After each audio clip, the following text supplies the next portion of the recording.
My channel అండి. ఇవాళ నేను హెయిర్ గ్రోత్ ఆయిల్ గురించి చెప్పబోతున్నాను. సో నేను ప్రజెంట్ నా దగ్గర ఉన్న ఇంగ్రీడియంట్స్తోనే నేను హెయిర్ గ్రోత్ ఆయిల్ ప్రిపేర్ చేస్తున్నానండి.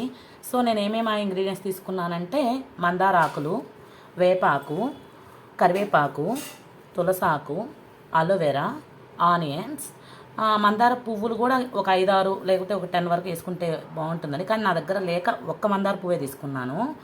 ప్రజెంట్ నా దగ్గర గుంటగలగరాకు కూడా లేదండి, దాన్నే బ్రింగరాజ్ లీవ్స్ అని కూడా అంటారు. సో అది నా దగ్గర లేకపోయినా కానీ వీటితో హెయిర్ గ్రోత్ ఆయిల్ ప్రిపేర్ చేద్దామని అనుకుంటున్నాను.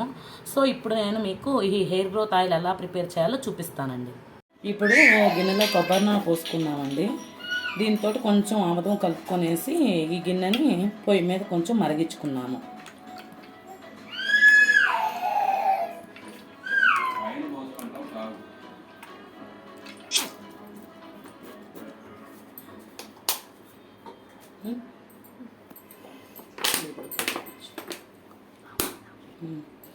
ఇప్పుడు దాకా కొబ్బరి నూనె పోసాను, ఇప్పుడు కొంచెం ఆముదం పోస్తున్నానండి.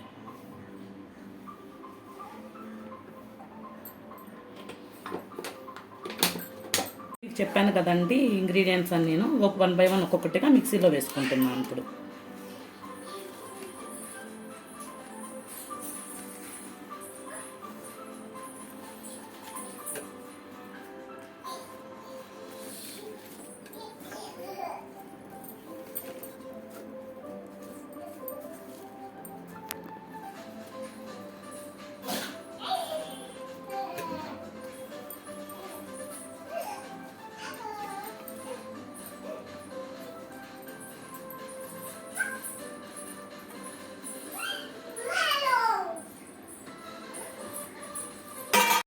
ఈ ఇంగ్రీడియంట్స్ తోటి కలిపి కొన్ని నానబెట్టుకున్న మెంతులు కూడా మిక్సీలో వేసుకుంటున్నానండి.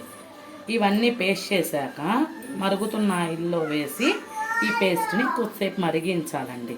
సిమ్లో పెట్టి కొంచెం మరిగించి నీటి బుడగలన్నీ వెళ్ళే వరకు మరిగించుకుంటున్నానండి. సో కొద్దిగా ఆయిల్ కాగిందండి. సో ఇప్పుడు ఇవన్నీ ఈ ఇంగ్రీడియంట్స్తో పేస్ట్ చేశాను కదండి, ఈ పేస్ట్ని ఇందులో వేస్తున్నానండి.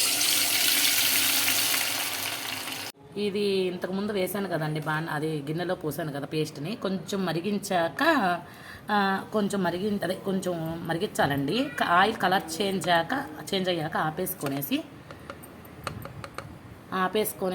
చల్లార్చుకోవాలండి. ఈ ఆయిల్ని ఇది అంతా పక్కన పెట్టేసుకున్నాక చల్లారాక దీన్ని ఇలాగ వడగట్టుకోవాలి. వడగట్టుకున్నాక ఆయిల్ ఇలాగా రెడీ అయింది.